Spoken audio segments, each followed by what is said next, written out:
네, 계속해서 증시 인사이트 이어가겠습니다. 오늘 증시 인사이트에서는 많은 투자자 여러분들의 애증의 섹터라고 할 수 있죠. 제약바이오에 대해서 이베스트 투자증권 강하나 연구원 모시고 얘기 나눠보겠습니다. 어서 오십시오. 안녕하세요.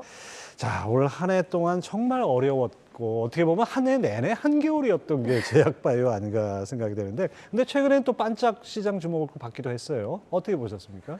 사실 매크로적인 이슈 때문에 가장 타격이 컸기도 했고요. 사실 글로벌 바이오 트렌드가 보여야만 이제 국내 바이오 회사들도 좀 반등을 하는 모습을 보여줄 텐데 올해 한 해 내내 해외에서도 라이선스 계약이라든지 M&A 딜이라든지 그런 큰 계약들이 상대적으로 부진했고 비상장 바이오 투자도 많이 감소했습니다.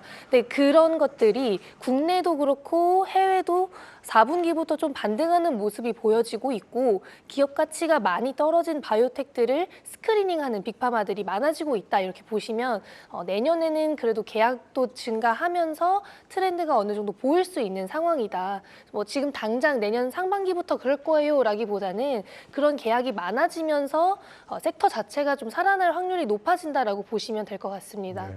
모든 기업들이 큰 성과를 내는 건 어렵지만 그것도 한두 군데 성과가 나와야 좀 분위기가 뜰 텐데 올해는 참 어려웠던 것 같습니다. 자, 그래도 제약바이오 중에는 이제 투자도 많고 라이선스 계약도 활발한 분야가 항암제와 뇌질환 쪽 아니겠습니까? 연구원님께서 글로벌 수준의 데이터를 보유하고 있는 국내 기업에도 주목해야 된다 이렇게 지적하셨는데 어떤 얘기입니까? 네, 역사적으로 제약바이오 섹터가 부진할 때도 아니면은 제약바이오 섹터가 많이 이제 고성장할 때도 항암제와 뇌질환 쪽이 항상 투자 금액도 가장 컸고요. 연구개발도 가장 많이 됐습니다. 그리고 올해도 마찬가지였고 이제 내년도 동일하게 진행이 될 거라고 보고 있는데 사실 뇌질환 쪽은 지금 알츠하이머 치료제 상용화가 좀 내년 1월 6일 레카네맙의 상용화 결과가 나오기 때문에 그쪽에 대한 관심이 많이 주목되고 있다라고 보시면 될 것 같고요. 이렇게 초기 유효성이 확보되는 적응증 아니면 신규 기술이 나올 때 그쪽에 좀 빅파마들의 눈이 많이 쏠리는 현상이 일어난다 이렇게 보시면 될 것 같고 국내 관련 기업으로는 이제 ABL 바이오가 있습니다. ABL 바이오는 이제 뇌혈관 장벽을 투과해주는 BBB 셔틀 플랫폼을 보유하고 있는 기업으로 사노피와 파킨슨 치료제 계약을 한 이력이 있고요. 아무래도 지금 알츠하이머 치료제들이 항체의약품이다 보니까 뇌를 투과하는 그런 비율이 조금 낮습니다. 그래서 그런 플랫폼을 접목시키게 되면 뇌를 투과할 수 있는 비율이 올라가게 되면서 효능이 올라가고 약물 투여는 조금 덜 할 수 있게 됩니다. 그렇게 되면 이제 부작용도 줄어들겠죠. 그래서 그런 것들이 반영이 되면서 이제 ABL 바이오가 알츠하이머 치료제에도 좀 접목될 수 있다 하면서 관심을 받고 있고요. 그래프 좀 설명을 해주시죠. 저게 어떤 얘기입니까? 일단 적응증별 연간 총 계약 금액인데요. 이제 과거에도 그랬고 올해도 그랬고 항상 종양학, 이제 암종과 이제 중추신경계, 이제 뇌질환 쪽이 항상 투자가 제일 많이 됐다. 그래서 기술 이전 계약 금액도 이쪽이 제일 활발하다 이렇게 보시면 될 것 같습니다. 아무래도 글로벌 바이오 트렌드에 부합을 해야 우리나라 기업도 주목을 받을 수 있잖아요. 그래서 올해는 왜 이렇게 적어졌습니까? 이제 아무래도 기업 가치가 많이 떨어지게 되면 사려는 기업 그리고 팔려는 기업의 눈높이가 많이 달라지게 됩니다. 그래서 기술 이전 계약도 좀 지지부진했다라는 점 아시면 좋을 것 같고 아까 말씀드렸다시피 이렇다 할 만한 엄청난 트렌드가 보이지 않았었기 때문에 좀 빅파마들도 이렇게 기술 이전 계약보다는 완전 초기 유효성이 확보가 되어서 이미 상업화가 된 매출 창출이 바로 가능한 것들만 위주로 M&A를 했더라고요. 그런 관점을 보시면 이제 내년에는 조금 더 계약 금액이 올라갈 수 있다 이렇게 보시면 될 것 같습니다. 사실은 올해나 작년까지는 그 코로나 때문에 사실 빅파마들도 코로나 쪽에 몰두하다 보니까 그런 측면도 있지 않나 생각이 되는데 맞습니다. 그렇지만은 인류가 무병장수하는 건 오랜 꿈이고 아주 영원한 꿈인데 그거 관련해서 가장 사망 원인이 되는 것이 암 아니겠습니까? 그래서 이제 항암제는 전 세계적으로 제약바이오 기업들이 가장 많이 투자하는 분야일 것 같은데요. 그중에서 국내 항암제 기업으로 보로노이를 주목을 하셨더라고요. 어떤 네, 이유입니까? 맞습니다. 일단 항암제 중에서 이제 TKI 항암제, 표적 항암제가 또 관심을 많이 받고 있는데요. 표적 항암제는 암종에서 특정한 부분에 변이가 일어나는 게 이제 원인이 규명이 된 네. 것들을 타겟하는 표적 항암제가 있는데 그 중에서도 EGFR이라는 변이가 비소세포 폐암에서 가장 많이 발현이 됩니다. 그런데 이런 표적 항암제의 가장 큰 특징이 그 변이를 타겟하게 되면 그게 해결이 되더라도 다른 쪽에 거의 한 30~40% 정도는 변이가 생겨요. 네. 그래서 이게 매년 시장이 커질 수밖에 없는 가장 큰 이유가 내가 이제 무진행 생존 기간, 그 암이 진행되지 않는 기간은 늘어나는데 어쨌든 변이나 내성이 생기면서 사람이 살아가면서 또 다른 항암제를 찾게 되는 거죠. 그러면서 이제 보로노이가 지금 표적 항암제 중에서 EGFR 표적 항암제 중에서 가장 시장성이 큰 타그리소를 복용했을 때 생기는 변이, 그게 이제 C797S 변이가 많이 나오게 되는데 그 부분을 타겟하는 파이프라인을 보유하고 있는 기업이고 아직 전임상 데이터가 나오진 않았습니다만 그게 이제 내년 4월에 나오게 됩니다. 그 데이터가 저는 좋을 거라고 기대를 하고 있어서 보통 이런 표적 항암제 개발 기업들은 전임상 데이터만으로도 좀 기업 가치에 반영이 많이 되기 때문에 이제 내년에 좀 주목하시면 좋을 것 같습니다. 뭐 이런 꾸준한 뭐 라이선스 아웃에 불구하고 빅파마와의 계약이 있어야 좀 뭔가 사실 맞습니다. 제약바이오는 뭐 움직이지 않겠습니까? 이런 부분이 뭐 디스카운트 요인이었다 이렇게 볼 수 있죠. 저 보로노이가 뭐 작은 계약들은 굉장히 많았는데 빅파마와의 계약이 없어서 좀 디스카운트를 많이 받았었고요. 뭐 아직까지도 받고 있긴 합니다만 제가 생각하기에 데이터가 좋으면 딜이 따라올 수밖에 없다. 가 저의 뭐 주장이고 ABL 바이오도 사실 2년간 이렇다 할 만한 계약이 없었는데 원숭이 데이터가 너무 잘 나오면서 딜이 크게 나올 수 예. 있었던 거거든요. 그래서 보로노이도 내년 전임상 데이터가 잘 나오게 되면 아스트라제네카 타그리소를 만드는 이제 아스트라제네카 같은 기업들과 좀 그 이후의 시장을 같이 좀 개척할 수 있지 않을까 그렇게 보고 있습니다. 보로노의 목표 주가나 투자 전략은 어떻게 잡고 계십니까? 사실 그때 딜이 나오게 되거나 아니면 전임상 데이터가 나오고 그게 반영이 됐을 때 시총 1조 정도는 그러니까 4만 원 이상은 좀 무난할 거라고 보고 있고요. 아무래도 아직까지 전임상 데이터가 나오진 않았기 때문에 그 부분에 대한 기대감만 뭐 아직 작게 갖고 가고 있는 상황이다 이렇게 보시면 될 것 같습니다. 예. 자, 이 외에 또 주목할 만한 항암제 관련 기업은 어디가 있습니까? 뭐 국내 대표 제약사인 유한양행이 네. 있는데요. 유한양행도 타그리소와 마찬가지로 3세대 표적 항암제, 이 EGFR 항암제를 개발 중입니다.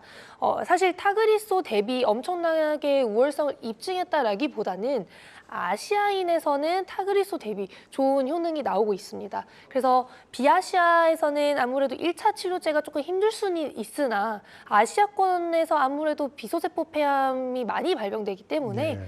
아시아권에서 1차 치료제 가능성이 좀 대두되고 있는 상황이고 국내에서도 좀 내년 상반기에 1차 치료제로서 신청을 할 예정이기 때문에 그런 부분이 반영이 되면 조금 더 가치가 높아지지 않을까 그렇게 보고 있습니다. 네.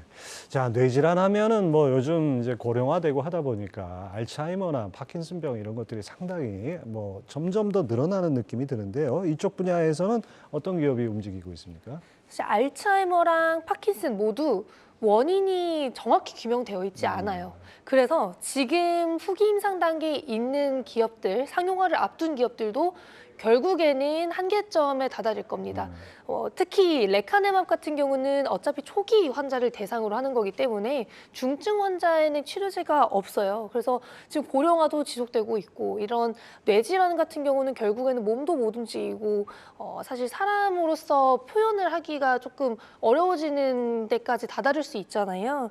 그래서 이런 쪽을 생각을 하시면 아무래도 지금 레카네맙의 데이터가 긍정적이긴 하지만 네. 후발주자들한테도 관심을 가져야 되는 상황이고 이제 ABL 바이오 같이 기술을 접목시킬 수 있는 기업들을 봐야 되는 상황이다. 그래서 이런 것들이 반영이 돼서 내년에 상용화가 되는 치료제가 나왔을 때 시장이 열린다라고 보시면 될 것 같습니다. 네.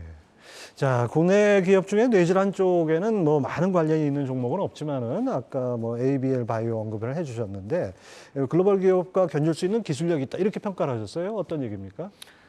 일단 사노피 같은 빅파마와 대규모의 딜을 했었다는 것만으로도 글로벌 수준의 기술력을 갖고 있다는 걸 증명해주고 있는 것이고요. 일단 글로벌 기업들 중에서 뇌혈관 장벽 투과 플랫폼을 갖고 있는 기업들 중 아직 상용화를 시킨 기업은 없습니다. 그렇기 때문에 전임상 데이터만으로도 어느 정도 유효성 확보가 가능한 것이고 일단 휴면 데이터가 나오게 되면 어느 정도 비교가 되게 됩니다. 아직까지 글로벌 기업들 대비 효능 면에서는 비슷하거나 오히려 더 좋은 결과를 내어주고 있어서 추가적으로 뇌질환 쪽에서는 그런 큰 규모의 딜이 또다시 가능하다 이렇게 보고 있습니다. 이게 뭐 국내 리그가 아니라 이제 글로벌 리그에 나간 뭐 이런 종목이라고 할 수 있겠군요. 이 밖에 주목해 볼 만한 뇌질환 관련 종목은 어떤 것들이 있습니까? 일단 저는 개인적으로 NK맥스도 주목하시면 좋을 거라고 말씀을 드리고 있는데요. 이제 아까 말씀드렸다시피 뇌 질환은 원인이 정확히 규명되어 있지 않습니다. 그렇기 때문에 아밀로이드 베타를 타겟하는 약이 나오더라도 다른 기전을 생각할 수밖에 없을 것이고 뇌에 있는 뭐 1조 개가 넘는 세포 중에서 그런 신경세포, 미세하교 세포들이 결국에는 퇴화를 하면서 그런 비정상 단백질이 쌓이게 되는 것이고 그런 자가반응성 T세포가 내 몸에 있는, 내 뇌에 있는 세포들을 공격하면서 이게 뇌가 퇴화하는 것이거든요. 그래서 세포단에서 좀 근본적인 원인을 해결하려면 이제 NK맥스의 NK 세포를 투여해서 그런 미세하교 세포를 활성화시킴으로써 그 세포들이 자체적으로 비정상 단백질을 제거할 수 있도록 유도하는 것이 나중에는 오히려 좀 근본적인 치료법이 될 수 있다. 저는 그렇게 보고 있어서 NK맥스의 알츠하이머 임상 1상이 지금 멕시코에서 진행 중인데 그게 내년 상반기에 결과를 볼 수 있을 것 같습니다. 그래서 그 결과 한번 주목해 보시면 좋을 것 같고 지금 미국에서 알츠하이머 치료제 동정적 사용 승인을 받았거든요. 예. 동정적 사용 승인이란 이제 말기 환자, 중증 환자를 대상으로 사용을 해도 된다고 미국에서 승인을 해준 것이에요. 근데 지금 아까 간단하게 말씀드렸지만 알츠하이머 치료제들이 대부분 초기 환자를 대상으로 하는 것이기 때문에 이런 중증에서 효과가 있다. 효과를 보여줘봐라라고 승인을 해준 것만으로도 네. 저는 좀 의미가 있다라고 보고 있습니다. 강하나 연구원은 저 전공을 뭘 하셨습니까? 저 학부는 생물 유전을 했고요. 대학원은 그냥 의과대학에서 신경생리 쪽 했습니다. 이 제약바이오 정말 애널리스트 아무나 하는 거 아니라는 그런 느낌이 또 듭니다. 자, 끝으로 우리 바이오 의약품 위탁 생산 이 부분도 한번 짚어볼 필요가 있는데요. 특히 이제 국내 삼성 바이오로직스가 이게 주된 사업 아니겠습니까? 여기 추가로 좀 설명을 해주시죠. 삼성바이오로직스가 여태까지 너무나 항체의약품 CDMO, CMO 위탁 생산을 너무 잘해주었고 지금도 선수주를 많이 받고 있는 상황이긴 합니다. 하지만 항체의약품 시장 자체가 성장이 더딘 것은 사실이고 글로벌 빅파마들, 글로벌 CDMO, CMO 기업들이 증설을 너무 많이 한 상황이라서 아마도 그 경쟁 구도가 조금 더 심화될 것이라고 보고 있고요. 항체의약품 시장이 더뎌지고 있어서 문제도 있지만 지금 알츠하이머 치료제가 뭐 상용화가 되게 된다면 그런 것들이 아무래도 좀 해결이 될 수 있기는 해요. 하지만 아직까지는 뭐 상용화된 것이 아니니까 그런 레드오션이 되는 부분에 대해서는 우려가 있습니다. 그리고 이제 뭐 환율도 내려가고 있기 때문에 뭐 내년 상반기를 생각했을 때 올해 3분기만큼 엄청나게 서프라이징한 결과는 조금 힘들 수도 있다 이렇게 보시면 될 것 같습니다. 네, 끝으로 내년 제약바이오 투자 전략 어떻게 잡으면 될까요? 짧게 부탁드립니다. 일단 학회 이벤트를 보시고 어떤 트렌드가 확실한지 보시는 게 제일 좋을 것 같고요. 상용화가 임박한 아니면 상용화가 막 된 그런 기전과 적응증을 보시는 게 아무래도 트렌드를 보는데 제일 좋은 방법이고 관련된 국내 기업들 보시는 게 좋을 것 같습니다. 네, 오늘 아주 제약바이오에 대해서 전반적으로 점검을 해봤습니다. 이베스트 투자증권 강하나 연구원 함께했습니다. 감사합니다. 감사합니다.